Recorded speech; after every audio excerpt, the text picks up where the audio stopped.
This week, America saw one of its former presidents being arrested in broad daylight.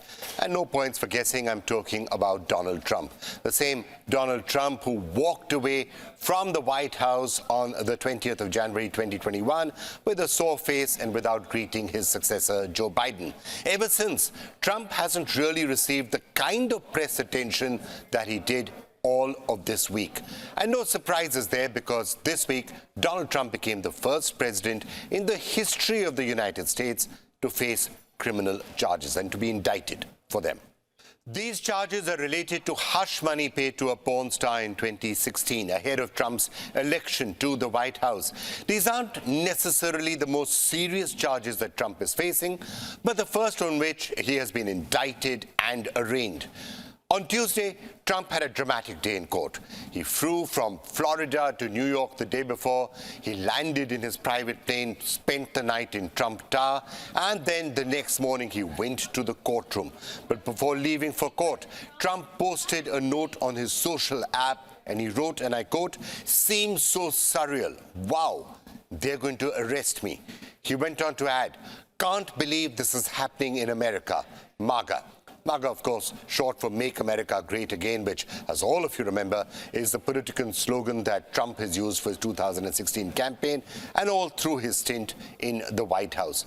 In his social media post, Trump went on to declare, and I'm quoting here, "The radical left Democrats have criminalized the justice system," unquote. Outside the court stood hundreds of people, many sporting MAGA hats and waving the American flag. Trump waved at them. The scene looked like an election campaign. And honestly, Trump's appearance in court, that he had branded as a kangaroo court, may well turn out to have quite an impact on American politics. You see, Donald Trump is making the most of this media attention. He's using the spotlight to campaign for a second stint in the White House. I don't know if you know this, but Trump has already declared that he is running for office, meaning come 2024, Trump will be seeking the Republican ticket to take on Joe Biden or whoever the Democratic candidate is. Now, what this case does is give Trump the opportunity to energize his support base and also raise funds for his campaign. It is no wonder that the former president is milking the arrest by presenting himself as the victim of a witch hunt and even hinting at a plot by the deep state against him. But how much of this will actually bear fruit, and how much of it could actually backfire? Let's not forget, Trump still faces 34 felony charges in this case alone. Of course, he's pleading not guilty to all of them. But then there are other cases coming up, other indictments that could also come up. And all of this may open the door to a legal process that may last for months. Now, you could argue it perfectly coincides with an election campaign. But then there are also chances that things don't go exactly according to plan. And yes, there are those other cases, and it's never fun, I guess, for anybody to be indicted or arraigned in criminal charges, no matter whether you think it's going to help your political campaign or not. But for more on all of this, let's bring in John Bolton. He's served as the National Security Advisor to Trump. He's also served as the U.S. Ambassador to the United Nations. Ambassador Bolton, thank you so much for joining us, and it's great to have you talking to us. You, of course, worked closely with Donald Trump in the past. What do you make of these unprecedented scenes that we've seen in the United States? A former president being arrested and indicted and arraigned. What do you make of these scenes that we've seen in the U.S. this week? Well, certainly it's without precedent. It's not a good day for the United States that this has happened, whatever people's political perspectives might be. But it also indicates, I think, how uncertain the political developments here are going to be leading up to the 2024 election. The irony is that that being indicted has actually helped Trump in the Republican nomination fight for 2024. People think the prosecutor in New York is biased, that it's political, that he's singled Trump out. I personally, speaking as a lawyer myself, I think the indictment is very weak on a number of grounds that may make it different from some of the other criminal investigations that are now underway, and they have yet to come to a resolution. But from my perspective of not wanting Trump to be the Republican nominee, Ironically, as I say, the indictment is harmful to that effort because it helps Trump. Ambassador Bolton, so when you're saying that this particular indictment is on relatively weak grounds, I have heard from many people who are not Trump supporters, who don't want Trump to be the Republican candidate, saying this indictment is potentially one of the weakest, and maybe it would have been better if one of the other cases that he's facing indictment on would have actually come up. Now, that's one point of view. It could also be argued that no matter who you are, what you have done, if you've done something that is potentially a criminal act, then you should be facing the due process of law.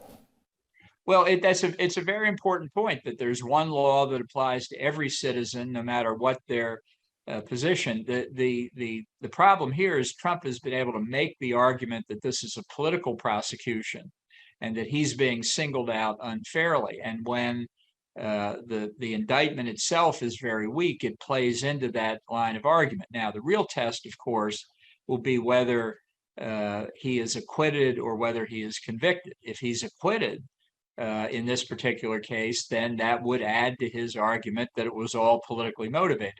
If he's convicted, I think it's a very different outcome politically as well as legally. And I think that also applies to the other pending investigations, the accusation of trying to steal the election in Georgia and the two federal elections, one dealing with January 6th, one dealing with the classified documents.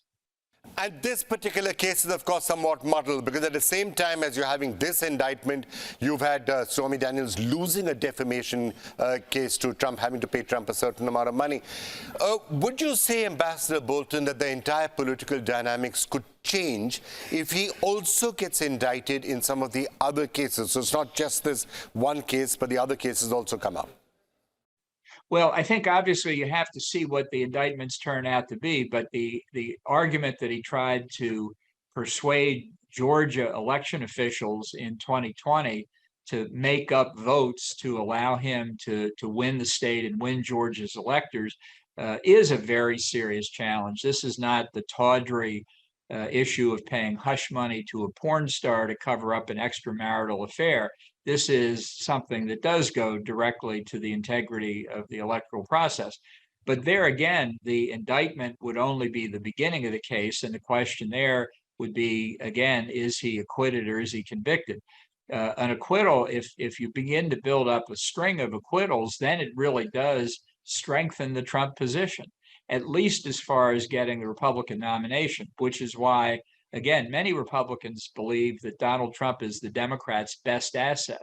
So of all the potential Republican candidates, the Democrats would rather face Trump, whereas these indictments, this alleged persecution, builds up his chances to get the Republican nomination, but makes it easier for the Democrats to beat him in the general election.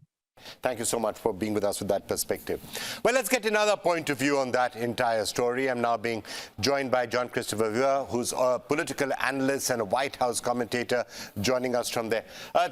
Thank you so much, Weir, for being with us. We were just hearing from John Bolton about how he thought that paradoxically this could end up being a good week for Donald Trump, something which happened which could potentially benefit him in the run-up to 2024. What's your own perspective on that? It's never a good thing to be a criminal defendant.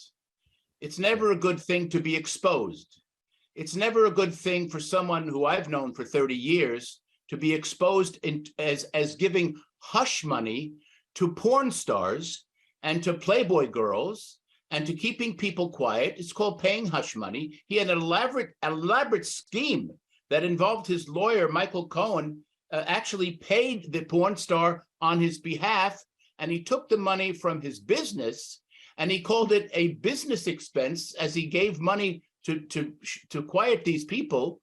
And that's problematic for Mr. Trump.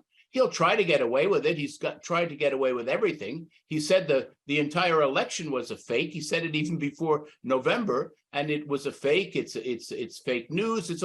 But you know, the roosters have come home to roost, and we have a very, very powerful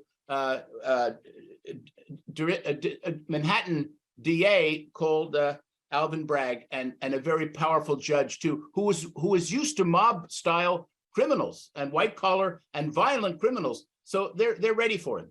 There are cases and cases, and as you were just discussing, some of the other cases could be stronger than this particular case, and therefore Trump may potentially benefit from the political impact. Although, having said that, you're right, it's not a good thing to be a criminal defendant, and potentially a criminal defendant in 4 cases that are going to be coming up and taking up a lot of his time. Well, I mean, if you were running a campaign, would you want to be indicted? Would you want to have to deal with a defamation case from a woman who he supposedly abused and raped in a very elegant department store in Manhattan, and he has to put up with that? He has the criminal act of trying to influence the election in Georgia, and he's got that individual coming after him, Fani Wallace, and we have other stories and others, including January 6th, where he was promoting illegalities. Now, he is not above the law. Having this detail will come out, and the key is that this is a indictment that is very serious, especially in New York, because if you declare something as a business expense, you're taking your taxes, and the IRS and the New York State, you know this, New York State tax folks do not like when someone declares something a business expense and then takes it off his tax returns. All right, John, thank you so much for joining us with that view. WION is now available in your country. Download the app now and get all the news on the move.